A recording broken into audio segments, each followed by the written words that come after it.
We can't do anything for you, Cooper. The sound of metal grinding against metal still echoes in my head. 1 second I was tightening the press bolts.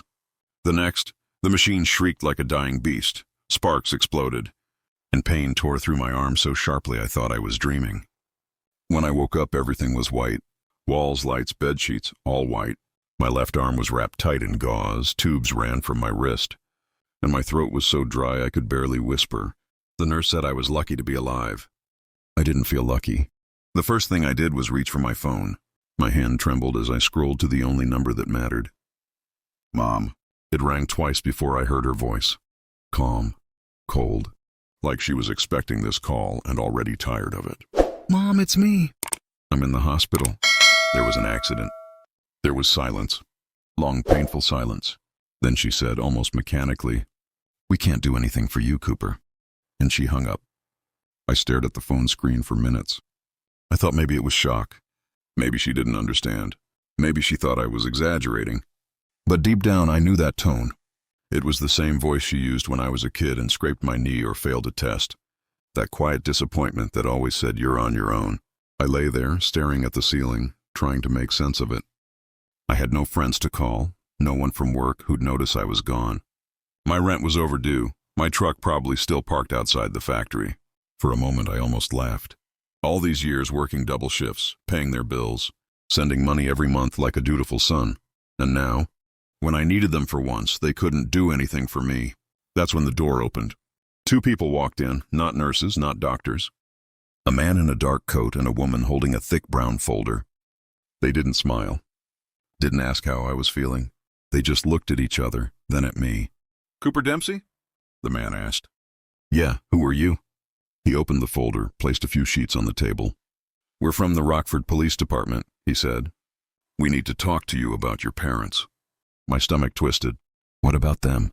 The woman set down a sealed envelope with a blue stamp across it. Inside was a printed sheet, numbers, codes, a name I didn't recognize. "Mr. Dempsey," she said quietly, "we ran a DNA test, and according to our records—" She paused, looking right into my eyes. "You're not who you think you are." I froze. The heart monitor beside me beeped louder. "What are you talking about?" The man exhaled slowly. "You were reported missing 30 years ago, in another state." And just like that, the air in the room turned heavier, colder. Every sound, the ticking clock, the faint hum of the lights, vanished. It felt like the world had stopped moving. They were still talking, showing me photos, documents, but I couldn't hear any of it. All I could think was, if that's true, then who are the people I've been calling Mom and Dad all my life? I couldn't speak. My throat locked up, my chest felt hollow. The woman's words kept echoing. "You were reported missing 30 years ago." They slid the folder closer, the pages rustling softly against the table. Each document looked old.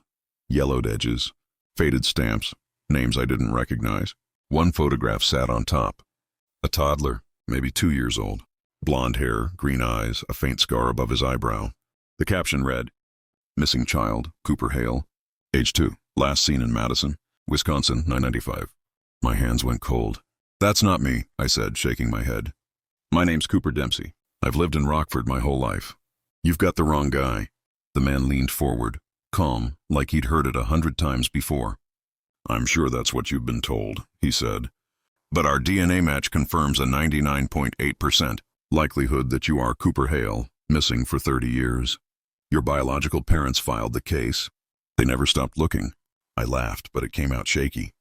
"That's impossible. My parents, they raised me." The woman met my eyes. "Did they ever show you your birth certificate?" My mouth opened, then closed. I'd never seen it, never even thought about it. Every form, every ID I'd ever had was handled by them. The man placed another photo in front of me, this time, of a young couple from an old newspaper scan, holding a toddler in their arms. "Rebecca and Daniel Hale," he said. "Your biological parents?" I stared at the picture. The mother's smile looked like something out of an old family album. Wide, kind, real. Her hair fell the same way mine did when I was little.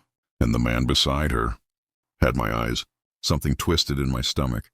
The air felt heavier again, my pulse pounding in my ears. "I don't understand," I whispered.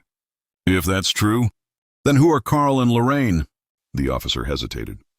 That's what we're trying to find out. He slid a single photo toward me, an old black and white image from the mid-90s. Two adults in the background, faces barely visible, holding a small child near a car. My voice cracked. That's them. That's my parents. The woman nodded grimly. Those are the same people who raised you as their own. According to the file, your disappearance happened just days after the Hale family moved into a new neighborhood. No ransom, no trace. The trail went cold until your accident allowed us to access your records. I felt my body sink into the bed. Every memory started replaying in my head. Christmas mornings, school drop-offs, birthdays where Mom barely smiled, Dad's cold silence every time I said, I love you.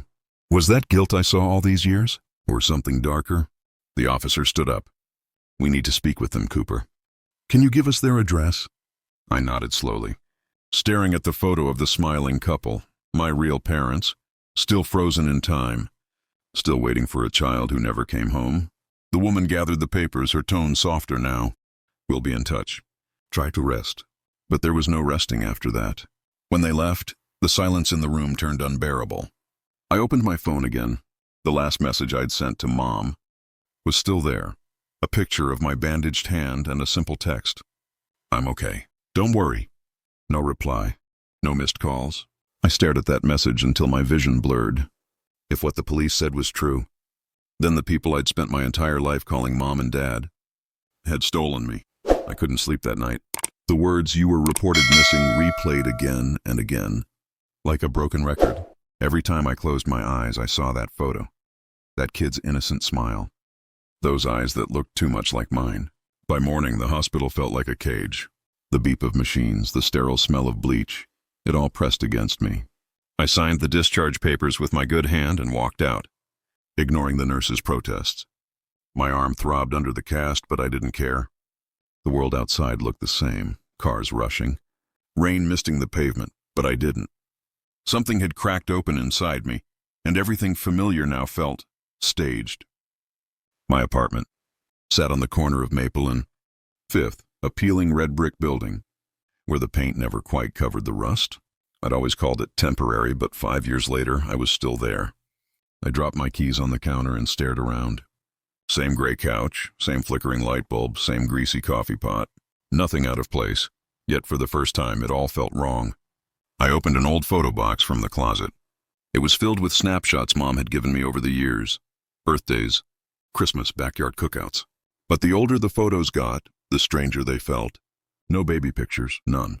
The earliest one showed me around 4 or 5 years old, standing by a toy truck. Where are the rest? I whispered. Every memory I'd ever had began to warp. The time Dad burned all our home videos to save space. The time Mom threw away my childhood drawings saying, "You were never much into art anyway." Maybe they weren't trying to erase clutter. Maybe they were erasing a life that didn't belong to them. That night I sat by the window watching headlights streak across the highway. I thought about Dad, Carl, and his constant lectures about earning everything and not expecting help. It wasn't parenting. It was control. Mom was harder to read. She always smiled in public, always perfect for the neighbors. But when it was just the two of us, her smile never reached her eyes. It was like she was hiding something, or afraid I'd see it first. Then there was Cole, my brother. 3 years younger, carefree, loud, the golden child. Our parents adored him. Whenever I asked why he didn't have to send money home, Dad just said, he's got enough to figure out on his own. But now, I wondered if Cole even was my brother. A sudden memory hit me, one I hadn't thought about in years. I was maybe 10. Mom had fallen asleep on the couch, and I went into her room looking for a blanket. Inside her dresser, I found a small silver locket. It had a photo of a couple I didn't recognize, and a baby. The man's eyes looked just like mine. When she woke up and saw me holding it, she screamed. Not angry, terrified. She snatched it away and said, "Don't ever go through my things again." I'd forgotten about that moment. Until now, I looked at my reflection in the dark window. Who was I really? What else had they hidden? The phone buzzed beside me. Unknown number. I hesitated before answering. "Hello?" A soft voice came through, careful and trembling. "Is this Cooper Dempsey?" "Yes, who's this?" There was a pause. I heard someone breathe, shaky, emotional. "My name is Rebecca Hale. I think I'm your mother." The world went silent again. My heart slammed against my ribs so hard it hurt. I didn't know what to say. I just sat there frozen, gripping the phone like it was the only thing keeping me upright. "Ma'am, But before I could finish, her voice cracked. "I've waited 30 years to hear your voice again." Tears I didn't even feel coming slid down my face. She was crying too. And somewhere in the middle of that moment, between disbelief and recognition, something deep in me knew. That voice, it felt like home. The rain hadn't stopped all morning. It beat against my window like it was trying to drown out the world. I hadn't slept since the call. Every time I closed my eyes, her voice echoed in my head, soft, trembling, full of something I hadn't felt in years. Love, real love. I sat at the edge of my bed, staring at my phone. Her last words before hanging up still burned in my chest. "Please, let me see you. Just once." I didn't even remember saying yes. But now I was standing outside a small cafe on Birch Avenue, watching through the glass as a woman in her late 50s sat by the window. She was holding a photo, a worn one, and kept glancing at the door like she'd been doing it for decades. Her hands shook every time she sipped her coffee. I took a breath, pushed the door open, and stepped inside. The bell above it jingled, and she looked up. For a second, everything went still. Her eyes locked onto mine, and something in the air shifted. It wasn't recognition, it was relief, the kind that lives deep in your bones. She stood up slowly, tears already falling, one hand covering her mouth. "Cooper!" My legs felt weak. I didn't know whether to hug her or run. She took a hesitant step forward, then another. And before I could think, her arms were around me, trembling, desperate, holding on like she was afraid I'd disappear again. For a long time, neither of us said a word. Just the sound of rain, the quiet hum of the cafe, and 30 years of silence breaking all at once.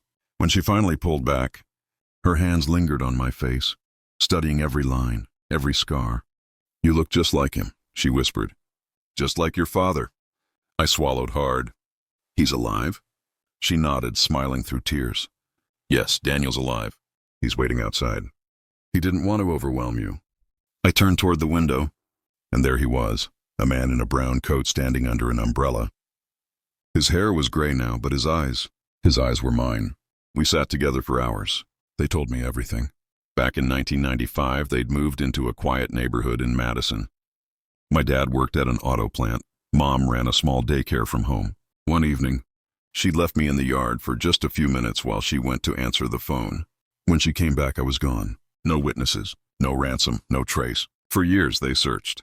They sold their house to fund private investigators, put up flyers across states, even followed false tips that led to dead ends. The police assumed I was gone. Everyone did, except her. "I never stopped looking," she said softly. I couldn't.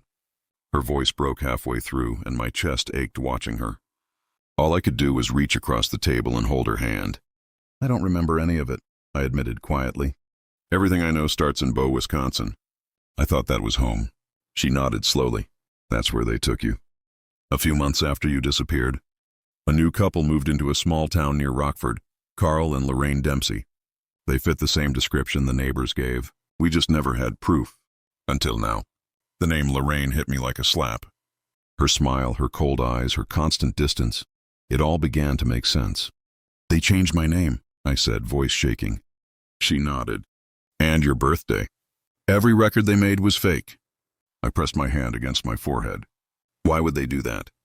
"They weren't bad people, just what?" My real father interrupted quietly. "Just cold? Just distant? That's what guilt looks like, son." The word son hung in the air, heavy and fragile. I didn't correct him. I didn't want to. When we finally left the cafe, the rain had stopped. The sun broke through, glinting off the wet pavement. We stood there on the sidewalk. Me, the people who had lost everything 30 years ago, and somehow still managed to forgive. Before they got into their car, Rebecca turned back to me. "The police are reopening the case. They might reach out to you again. But whatever happens next, we're not going anywhere this time." I nodded, unable to speak. They drove off slowly, and I stood there, watching until their car disappeared around the corner. Part of me wanted to follow. The other part, the broken part, wasn't ready yet, because no matter how much I wanted to believe in this new truth, I couldn't erase 30 years of the old one. Carl and Lorraine had raised me, lied to me, but they were still my life, and now I had to face them. The drive back to Bow, Wisconsin felt longer than it ever had before. Every mile that passed made my chest tighten. The small towns rolled by, gas stations, old diners, cornfields, all the same places I'd driven past 100 times. But this time the air felt heavier, like the land itself knew what I was about to do. By the time I turned onto my parents' street, my palms were sweating. Their white two-story house sat at the end of the block, picture perfect as always. Trimmed hedges, porch light glowing softly, an American flag swaying in the breeze. To anyone else, it looked peaceful. To me, it looked like a lie. I parked across the street and sat there for a long time. Part of me wanted to turn back to pretend none of it was real. But the other part, the part that had heard Rebecca's voice break over the phone, knew I couldn't. I stepped out, my boots crunching against the gravel, and walked up the front path. Every step felt heavier. When I reached the door, I didn't knock. I just stood there, hand hovering above the handle. Before I could move, the door opened. Dad, or the man I used to call Dad, stood there. Carl Dempsey, same rigid posture, same cold eyes. For a moment, he just looked at me. No surprise, no guilt, just calculation. "Cooper," he said finally, "you shouldn't be here." The sound of his voice made my stomach twist. "Then maybe you should have thought of that 30 years ago," I said quietly. He didn't flinch. "You talked to the police, didn't you?" "Yeah," I said. "They showed me everything. The DNA test, the reports, the photos." I stepped closer. "Why? Why did you take me?" His jaw tightened, but he didn't answer. Behind him I heard footsteps.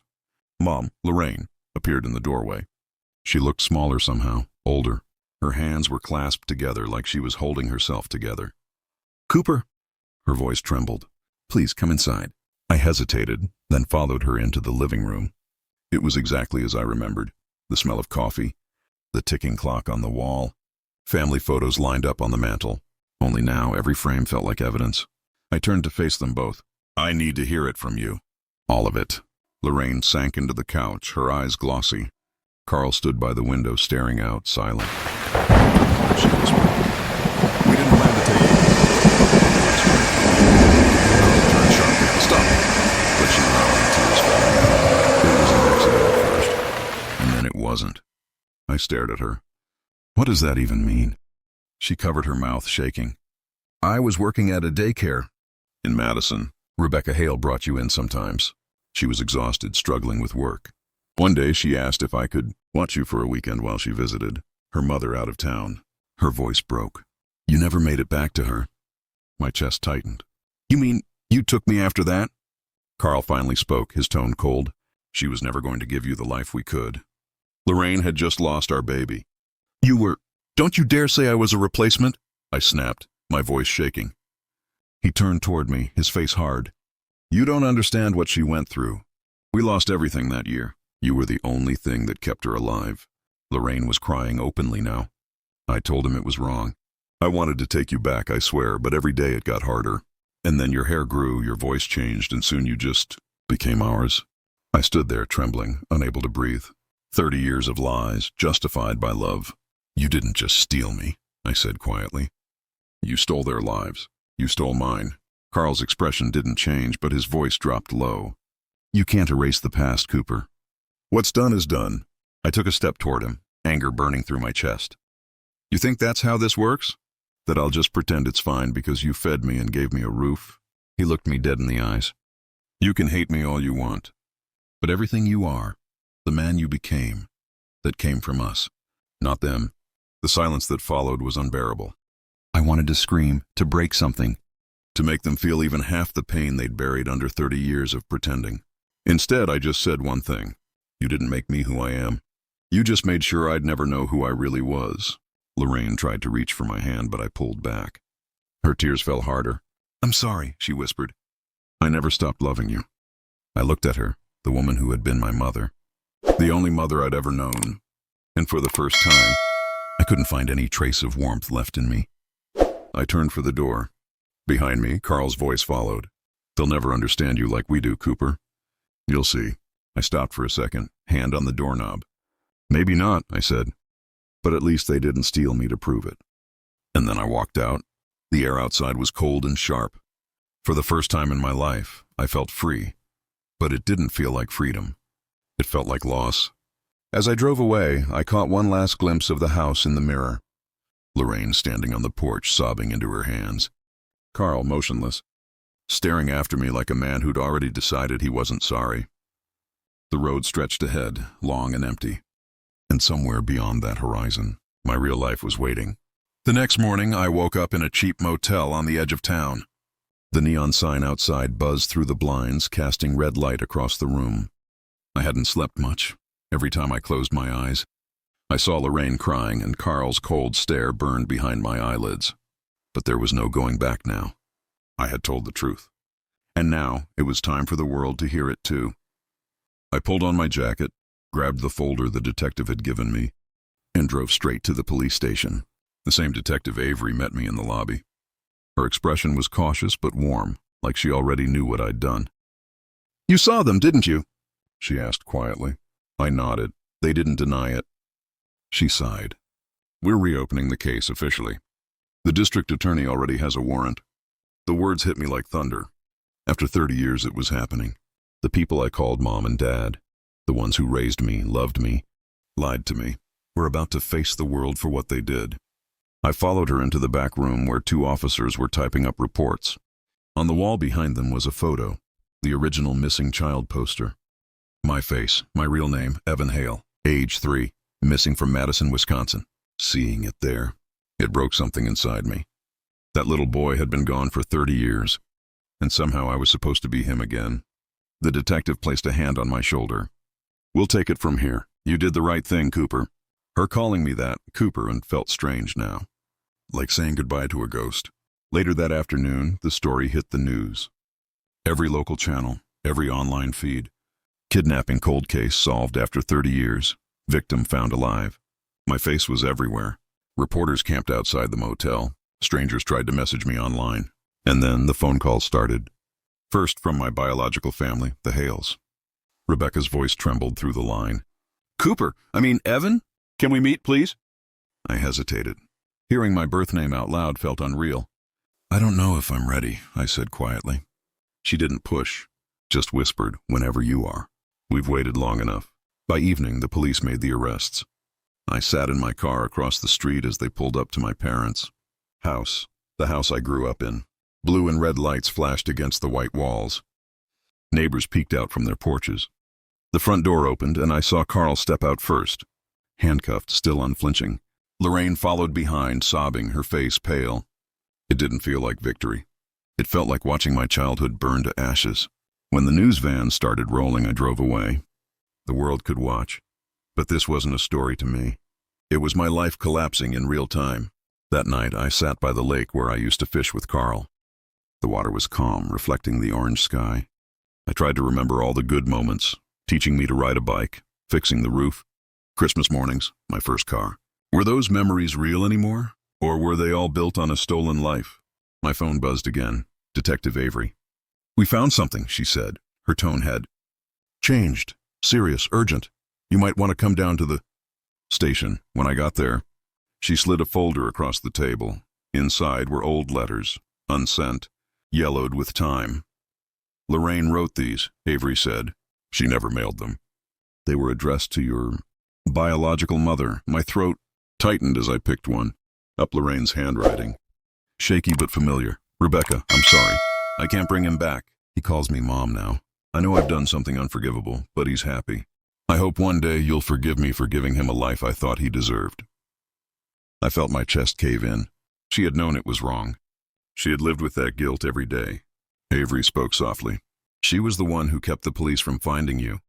But she also left these letters hidden in the attic. Maybe she wanted you to find them someday." I didn't know whether to hate her more or understand her a little less. The next morning, I drove to a park outside Madison, the same one from the photo in the missing person report. Rebecca was waiting on a bench, clutching an old teddy bear. When she saw me, her eyes filled with tears. We just stood there for a while. No words, just silence. Then she said, barely a whisper, "You have his eyes. My father's eyes." Something inside me cracked. I walked forward, and she reached out, trembling, touching my face like she was afraid I'd disappear. "I missed 30 birthdays," she said. 30 Christmases. I used to bake a cake every year anyway, just in case. I couldn't stop the tears anymore. I'm sorry, I said. I don't know who I'm supposed to be. She smiled through the tears. You don't have to know today. Just promise me you'll try.